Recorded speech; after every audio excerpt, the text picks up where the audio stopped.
맞습니다. 11월 27일 토요일 시편 119편 49절에서 64절까지의 말씀을 가지고 함께 이 큐티 가이드를 진행하려고 합니다. 내일이 주일이잖아요. 내일 주일이니까 오늘 이 말씀을 읽고 또 묵상하시면서 내일 주일도 잘 준비해 주시고 시편의 말씀, 우리의 마음을 만지고 우리의 삶을 만지는 이 말씀 가운데에서 이 은혜를 평안하게 누리면서 내일 또 예배를 준비할 수 있기를 바랍니다. 먼저 이 말씀 한번 쭉 읽어보시고요. 그리고 나서 이 옆에 있는 내용 관찰과 연구 묵상 삶의 적용으로 진행해 주시면 좋을 것 같습니다. 내용 관찰 1번입니다. 하나님의 말씀이 시인에게 부여하는 선한 동기는 무엇입니까? 49절 50절인데요. 읽어보겠습니다. 주의 종에게 하신 말씀을 기억하소서. 주께서 내게 소망을 가지게 하셨나이다. 이 말씀은 나의 고난 중의 위로라. 주의 말씀이 나를 살리셨기 때문이니이다. 아멘. 우리가 알 수 있듯이 지금 이 시편을 기록한 시인은요, 고난 중에 있습니다. 그 고난 중에 있을 때 하나님의 말씀이 이 시인에게 소망과 위로가 되었다고 이야기하죠. 주의 말씀이 나를 살리셨는데 그 나를 살게 한 게 바로 하나님의 말씀, 그 말씀을 통해서 소망과 위로를 얻었다라고 고백하죠. 두 번째입니다. 시인이 맹렬한 분노에 사로잡힌 이유는 무엇 때문입니까? 53절입니다. 주의 율법을 버린 악인들로 말미암아 내가 맹렬한 분노에 사로잡혔나이다. 뭐라고 나와 있죠? 여기 보면 주의 율법을 버린 악인들로 말미암아. 그러니까 이 시인은 하나님의 말씀을 통하여서 내가 소망을 얻었고 위로를 얻었는데 이 말씀을 버린 사람들로 인해서 내가 화가 난다. 지금 분노에 사로잡힌다. 우리가 거룩한 분노, 선한 분노라고 하죠. 3번입니다. 시인이 어떤 자들의 친구라고 고백합니까? 63절에 이렇게 되어 있습니다. 나는 주를 경외하는 모든 자들과 주의 법도들을 지키는 자들의 친구라. 하나님을 경외하고 그리고 하나님의 법도, 이 말씀대로 지켜 행하는 사람, 그 사람들이라면 내가 모두 그들의 친구가 된다라고 이야기하고 있습니다. 그러니까 나는 이 사람들, 그러니까 믿는 사람들, 예수를 믿는 모든 사람들과 가족이다, 하나이다 라고 고백하는 것이죠. 이 내용 관찰 이 세 가지의 질문만 놓고 봐도 시인이 얼마나 하나님의 말씀을 사모하고 얼마나 하나님의 말씀에 열심이고 이 말씀을 지키고 이 말씀대로 살아가기 위해서 노력하는지를 우리가 엿볼 수 있습니다. 연구와 묵상입니다. 주님의 말씀이 시인에게 위로가 되었다는 고백이 말씀의 표면적 내용 때문인지 말씀의 능력이 증명된 역사 때문인지 묵상해 봅시다. 여기 보면 50절, 52절, 54절, 55절, 62절 이 말씀들을 우리가 쭉 읽어보면서 왜 시인이 이렇게 고백했는지를 한번 생각을 해보면 좋을 것 같아요. 이 말씀을 쭉 읽어보면 55절에 보면 이렇게 되어 있습니다. 여호와여, 내가 밤에 주의 이름을 기억하고 주의 법을 지켰나이다. 이 62절에 보면요, 내가 주의 의로운 규례들로 말미암아 밤중에 일어나 주께 감사하리이다. 여기 두 번 밤이 등장하는데요, 이 시편 안에서의 이 밤은요, 고난과 고통의 시간을 의미할 때가 굉장히 많이 있습니다.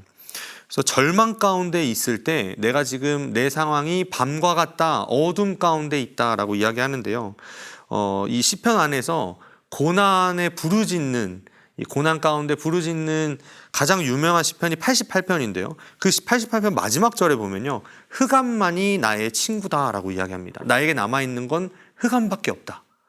그러니까 그렇게 어려울 때, 고난과 고통과 슬픔과 절망 가운데 있을 때 밤이라는 표현을, 어두움이라는 것을 표현하는데요, 여기서도 마찬가지로 고난을 의미합니다.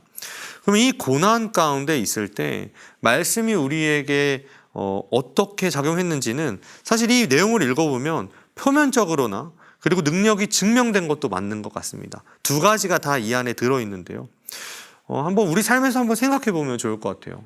우리 성도님들은 이 말씀, 우리가 가지고 있는 성경의 말씀이 정말 우리 삶 가운데에서 능력으로 나타낼 때가 있었나요? 때로는 그냥 이 말씀을 읽으면서 문자적으로도 우리가 은혜를 받을 수 있습니다. 주님은 우리의 산성이시오, 우리의 피난처시오, 우리의 피할 바위시오.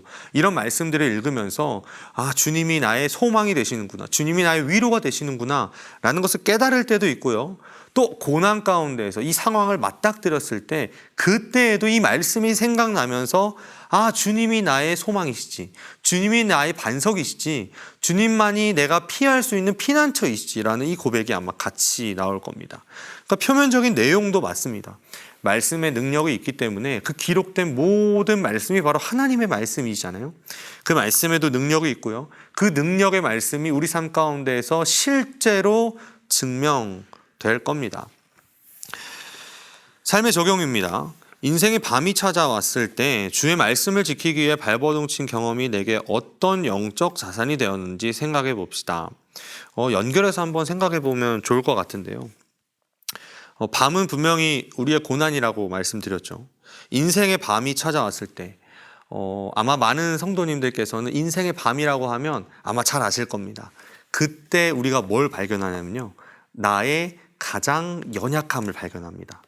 내가 얼마나 못난 사람이고, 내가 얼마나 죄인이고, 내가 얼마나 연약하고, 내가 얼마나 무능한지를 우리는 어둠 가운데에서 밤이 왔을 때 그제서야 깨달아요. 그래서 그때 그 고난 가운데에서 우리의 이 연약함과 우리 자신의 이 부도덕함과 죄 가운데 빠져있는 내 모습, 이 무능함을 발견하면서요, 그때 우리가 필요한 게 무엇이냐면 바로 예수라는 사실을 깨닫게 되는 거죠. 예수가 필요할 때는요, 사실은 모든 삶에서 우리가 예수가 필요하다고 고백하지만 밤이 찾아왔을 때 그제서야 우리는 예수가 정말로 필요한 내 자신을 발견하게 됩니다. 왜 그러냐면요, 우리 예수님도 바로 이러한 밤을 경험하셨기 때문이에요. 십자가 위에서 하나님 아버지와 완전히 관계가 단절되는 그 순간이 바로 예수님이 처하신 밤이었죠. 그때는 불러도 대답하지 않으셨고 완전히 하나님과 관계가 끊어지면서 모든 것을 잃어버린 그런 모습으로 예수님이 남으셨잖아요. 그래서 그때 예수님 십자가에 달리셨던 그때를 이 묘사한 걸 보면요, 분명히 낮이었는데 구름이 쫙 깔리면서 어두워지고 그런 아주 음산한 분위기 가운데에서 예수님이 죽음을 맞이하는 것을 우리가 볼 수가 있습니다. 예수님이 바로 그 어둠을 경험하셨기 때문에요, 그 밤 가운데에서 남아있는 게 밤밖에 없다면 바로 그 밤이 우리 주님을 만나기엔 가장 좋은 시간이라는 거죠. 왜냐하면 주님은 우리를 친구라고 부르시잖아요. 우리와 그 밤에 함께 하시겠다고 했습니다. 이 말씀을 우리가 쭉 읽어보면 이 말씀 가운데에서 시인이 이렇게 아까 고백했었는데요. 63절에 보면 나는 주를 경외하는 모든 자들과 주의 법도들을 지키는 자들의 친구라. 밤 가운데에서 우리 주님도 아마 이렇게 말씀하실 겁니다. 나를 경외하고 하나님을 경외하고 이 말씀을 지키는 모든 사람들이 바로 나의 친구다. 그들이 어둠 가운데 있을 때에도, 빛 가운데 걸을 때에도, 어둠 가운데 걸을 때에도 나는 그들과 함께 하겠노라. 우리 주님께서는 그렇게 말씀하셨습니다.